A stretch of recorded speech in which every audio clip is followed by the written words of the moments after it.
is everybody? Doesn't anybody want to get this wall built? All right, we're just joking around, but there is an important truth here when we're talking about border security.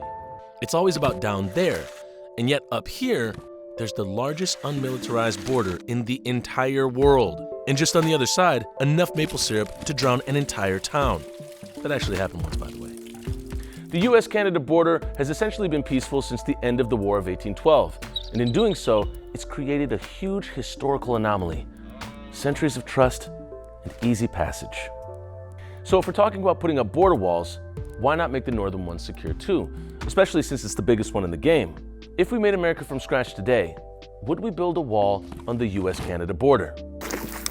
This unguarded metal fence is the only thing preventing criminal gangs, drug smugglers, and human traffickers from entering this remote corner of New York. If you look at the number of people who were apprehended from the terror watch list, around a dozen were stopped on the southern border in the fiscal year of 2018, while in that first half, that same period, more than triple that number were stopped on the Canadian border, around 41. President Donald Trump has been pushing for a wall along the US-Mexico border since his campaign.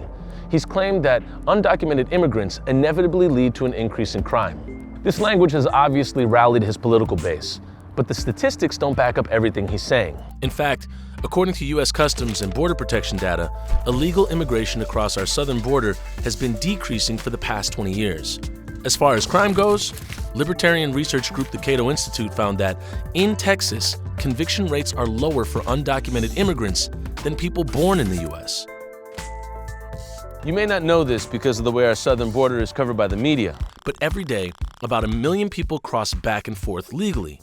In fact, there are cohesive metro areas that are split up by the border, like El Paso and Juarez, and San Diego and Tijuana. There's a name for cities like this, binational. Cities like this, cohesive metro areas split by a national border, appear all over the world. By comparison, to our north, about 400,000 people cross back and forth across the border daily, and it's not as heavily patrolled. CBS News reported that illegal Canadian border crossings had ballooned 142% between 2017 and 2018. That's partially because the northern border doesn't get the resources and attention that the southern border does. Some of the border is protected by sensor boxes that alert officers as someone crosses. You know, sort of like an international doorbell, except there's no door. How come there's no talk about the northern border at all? I knew you were going to ask me this question. So because I don't think about the northern border a whole lot.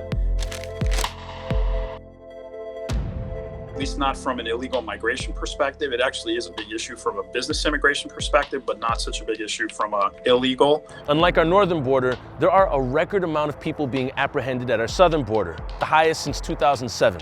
So let's take a look at why that is.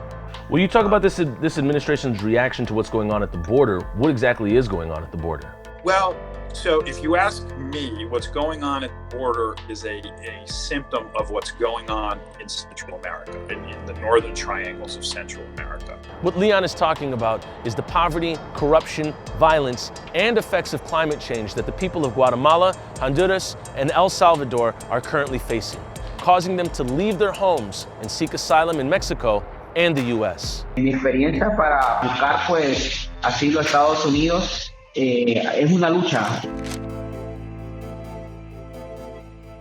Es una lucha constante para mí y para todos los migrantes que estamos solicitando asilo. Those are countries that have the first, second, and fourth highest homicide rates in the world. Wow. It's not just poverty. Poverty is bad. But what if you're so poor you can't afford enough food to feed your kids? May perceive coming to the U.S. as maybe a life and death issue possibly as well. Other people have been harmed by gangs in Central America. Other families and women have been victims of gender-based violence in their home countries. So that's where the crisis is. What's going on at the border is a manifestation and symptom of that crisis. A large group of people are making their way to our southern border to seek asylum. The problem is that once they get there, it may take years before their case is even decided. As of March 2019, the average wait time for those under the defensive asylum process in California was over 2 years, according to the TRAC. Look, I take some personal responsibility for this, is the long wait times Yo tengo en Tijuana de estar ya 7 meses. Yo creo que todo mi proceso va a durar 11 meses. Along the southern border, migrants seeking asylum in the United States are now being told to wait here in Mexico. I mean, Border Patrol is overwhelmed. The U.S. Department of Justice doesn't have enough lawyers to handle it. It used to be that I could just walk up to a border guard and say, I want to request asylum, and I would be processed immediately. Now what we've seen in recent years is that to limit the number of people who can do that, the U.S. has instituted a program where migrants essentially have to go and take a number. There are also those that say the real crisis at the southern border comes from Mexican drug cartels that have taken it over. So with all your experience, knowing the cost, the numbers, the human power, the monetary power that it's all going to take, how do we need to change the way that we look at the border to better approach the issue?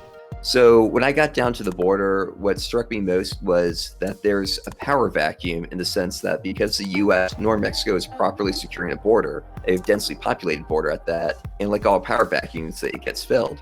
In this case, it's being filled by the Mexican drug cartels, who have very much taken over much of the border on the Mexican side. So certainly there's a role that smugglers play in promoting and exploiting the migration. A lot of those smugglers are in fact affiliated with the drug gangs.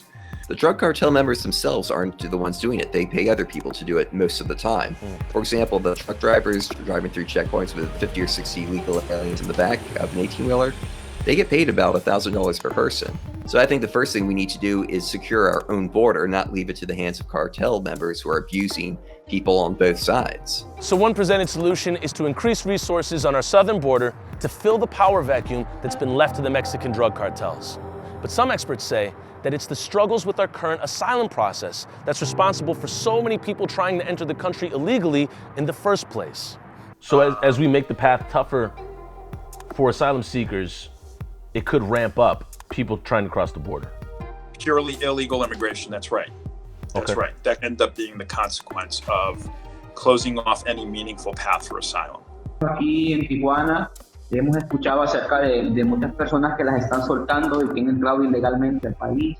Entonces estamos tocando la puerta, que estamos queriendo entrar de la manera legal y buscando un refugio, buscando asilo a Estados Unidos. La verdad es que no sé si es mejor entrar ilegalmente o entrar legalmente. What would be the first step in the right direction to proactively creating a new perspective of the border? Oh, so many things. So I think the first thing that we could do is to end the practice of making people wait in line, take a number before they can request asylum. There's no reason that we can't increase staffing at the border and process more people in. To figure out what to do with our own borders, we could look to how they're handled elsewhere. What do other international borders look like around the world? Well, it varies. While we picture borders in our head as hard and fast and easy to put a wall on, there are so many that defy that rule. The Belgian town of Baarle-Hertog and the Dutch town of Baarle-Nassau are literally intertwined, with Belgian enclaves strewn throughout Netherlands territory. And did you know that Liberty Island, home of New York's Statue of Liberty, is technically part of New Jersey? The two states have an agreement and split responsibility of the island. And on that US-Canada border we've been talking about, in Derby Line, Vermont, a library and opera house straddles the line and serves both countries. But there are plenty of countries that do have physical border barriers of some kind. There have been 51 of them built since the end of World War II, and about half of those have gone up since 2000. MIT researchers found that these modern barriers, including the walls and fencing found on the US-Mexico border, were primarily built by richer countries to keep citizens from neighboring poorer countries out. But do they work the way they're intended? So, and you wrote for the Richmond Times once that a wall by itself does not stop people from entering the country. So it brings me to the question, do you believe a physical barrier is necessary essentially to stop people from entering the country? Only where it makes sense. I mean, there's some places where the natural geography means it doesn't make sense. Some places, the geography or demographics, just dense populations, it does make sense. Unfortunately, a wall's become a symbol. And whether it's a motion detector or a camera or a wall, they're all just aids to get a person there, law enforcement there, to make the arrest in a timely manner. Most illegal aliens to this country overstay visas. Most people entering the country legally in the first place, though, do not come through ports of entry. They enter between them across the border. So that's really where the physical barrier is for. I don't personally want the border to become a way for us to not support people struggling in our neighboring countries. Turn a humanitarian crisis into purely a law enforcement crisis. Pues eso es lo que venimos buscando aquí a Estados Unidos, poder buscar esas oportunidades, esa protección, esa seguridad. Pues estamos haciendo todo eso para que esto valga la pena realmente y que realmente podamos obtener el asilo. So now it's time for you to weigh in.